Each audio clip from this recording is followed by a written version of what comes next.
Yo la guilde, j'espère que vous lootez bien et aujourd'hui petite vidéo où je vous présente 5 objets uniques de Diablo 4, soit surpuissants ou encore amusants. Et pour ne pas manquer les prochaines vidéos liées à Diablo 4, n'oubliez pas de vous abonner et d'activer la cloche. Sur ce, c'est parti!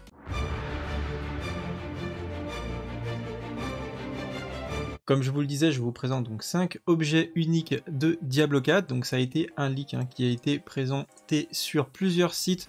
Là je vous présente par exemple c'est vhpg.com où il y a pas mal d'informations sur Diablo 4. Donc je pense que c'est des leaks, je pense que c'est du data mining de la bêta. Et donc je me suis dit pourquoi pas comme ça vous présenter quelques objets qui sortent un petit peu du lot pour qu'on commence un petit peu à se familiariser avec les différents uniques de Diablo 4. Donc ils sont pas classés par ordre de puissance, alors après si vous voulez me faire un petit classement n'hésitez pas à le mettre en commentaire, mais voilà, c'est vraiment juste pour présenter un objet par classe unique, et franchement j'en ai vu 2-3 autres qui m'ont tapé dans l'œil par classe, donc voilà, il y aurait vraiment matière à faire une deuxième vidéo à ce niveau là. Et on commence pour les sorciers, l'habit de l'infini, ou Rayman of the Infinite en anglais. Donc j'ai trouvé cet objet intéressant car dans le haut niveau il peut arriver qu'une téléportation mal placée nous amène directement sur des monstres et vous tue.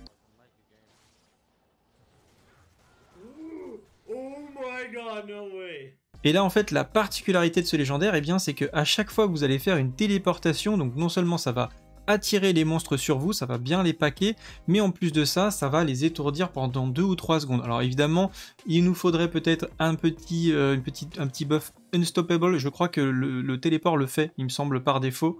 Oui c'est ça, la téléportation fait bien l'effet d'instoppable. Alors je ne sais pas si ça vous rend instoppable pendant assez longtemps pour que vous puissiez sortir des mobs, parce que on peut imaginer, hop on se téléporte, tous les mobs nous arrivent dessus, et du coup, est-ce qu'on peut on est encore instoppable et on peut sortir du pack de mobs, ou est-ce qu'on risque de se retrouver bloqué au milieu, ce qui serait très problématique évidemment. Mais si vous pouvez sortir du pack assez rapidement, et bien du coup c'est vachement bien parce que ça veut dire qu'à chaque fois que vous allez faire une téléportation, les mobs vont être stun et donc du coup vous aurez aucune chance de vous faire one shot, sauf si les mobs sur lesquels vous vous téléportez sont insensibles aux effets d'étourdissement, comme des élites par exemple ou un boss, mais ça peut vraiment être une capacité supplémentaire pour augmenter votre survie. On notera également que le CD de la téléportation est augmenté de 20%, et aussi vous allez gagner 1 point de compétence au passif canon de verre. Donc ça a l'air de rien, mais c'est quand même pas mal du tout, parce que c'est Glass Cannon en anglais, c'est ce talent-là, qui au niveau 3 donc, va augmenter les dégâts de 18% et les dégâts subis de 9%. Ce qui fait qu'avec le point de talent du coup, enfin le point de passif supplémentaire, vous passez à 24% de dégâts augmentés et 12% de dégâts subis supplémentaires. Donc c'est vraiment très intéressant pour vraiment quelque chose qui va augmenter tous les dégâts comme ça de manière permanente. Donc moi je dis oui. Et l'autre aspect qui peut être très intéressant sur cet objet, c'est également donc en PVP, le simple fait en fait de se téléporter à côté d'un joueur va l'étourdir et donc vous donner une initiative comme ça, parce qu'un téléport c'est instantané, donc c'est quand même assez difficile à éviter, et ça peut vous permettre d'enchaîner avec d'autres stuns, d'autres compétences, et complètement enterrer un joueur en quelques secondes, donc ça peut être très fort. On passe ensuite au nécromancien. Il y a un objet qui m'a tapé dans l'œil qui s'appelle le pendentif du porte-mort. Alors pourquoi je le trouve intéressant? Eh bien tout simplement parce que je vous avais proposé il y a quelques jours un build d'invocation. Je vais vous le mettre, il est là. J'avais fait d'ailleurs une vidéo dessus, donc un build leveling nécromancien. Et en fait dans ce build vous avez le Blood Surge. Et en fait vous aviez même également par rapport au Blood Surge un légendaire si je dis pas de bêtises. Voilà, c'est l'écho, et ce qui fait qu'à chaque fois que vous allez faire un Blood Surge, il y a un deuxième Blood Surge qui va apparaître. Et du coup, ce légendaire, le Blood Surge, pour ceux qui ne savent pas, c'est une grosse AOE, sauf c'est une Nova. Voilà, c'est une Nova autour du Nécro, qui va faire des dégâts de zone autour de lui. Et en fait, quand vous allez lancer une Blood Surge et que vous avez ce légendaire, ça va faire que vous allez avoir une mini Blood Surge qui va apparaître sur vos serviteurs. Et ça inflige X dégâts, alors on ne sait pas combien ça va infliger de dégâts, est-ce que c'est un pourcentage de la Blood Surge ou est-ce que c'est des dégâts fixes, on ne sait pas également. Mais du coup, on peut imaginer que tous vos mobs en fait vont faire une AOE, donc ça peut être extrêmement puissant, même si c'est que 50% des dégâts de la Blood Surge, ça peut être juste incroyable.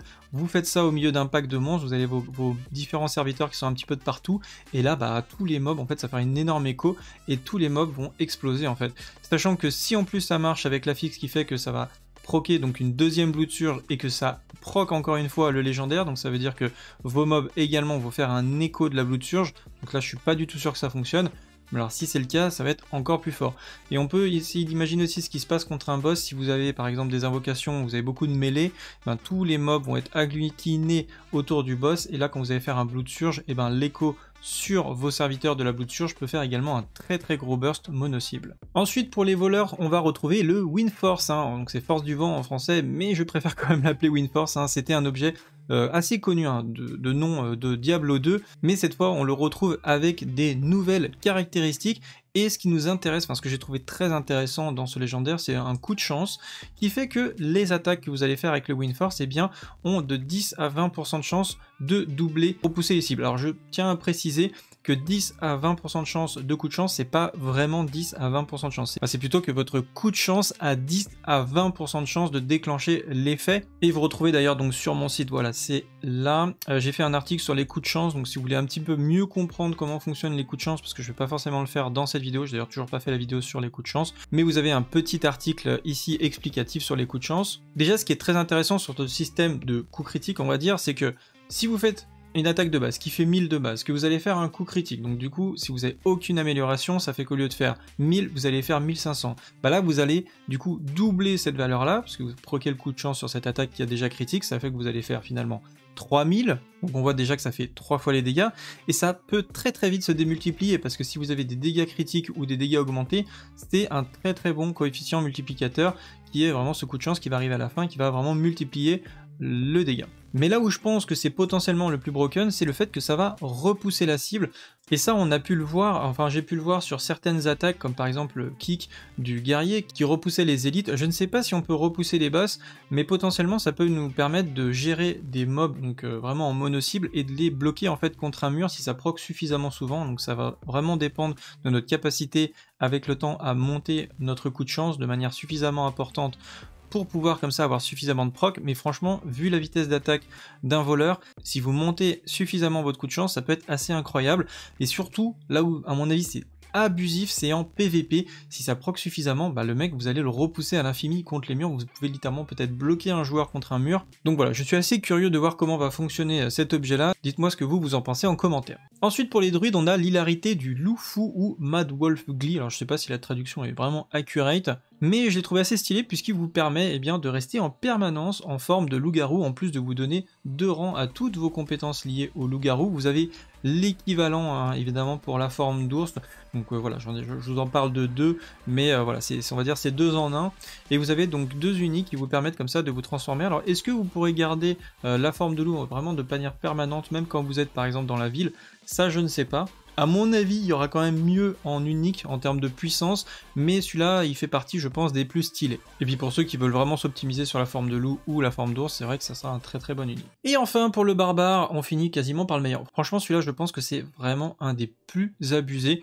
Il est assez simple, c'est une amulette, et tout simplement, eh bien, ça va faire que ça va augmenter la charge maximale de votre furie de 2, et lorsque vous avez la furie maximale, vos autres compétences bénéficient d'une augmentation de 10 à 20% maximum de la vitesse d'attaque. Donc là, pour ceux qui jouent pas barbare, ça vous dit peut-être rien, mais en gros, je vais vous montrer, c'est très simple. Donc vous avez ici la Frenzy en anglais, donc la furie en français, c'est une capacité de base.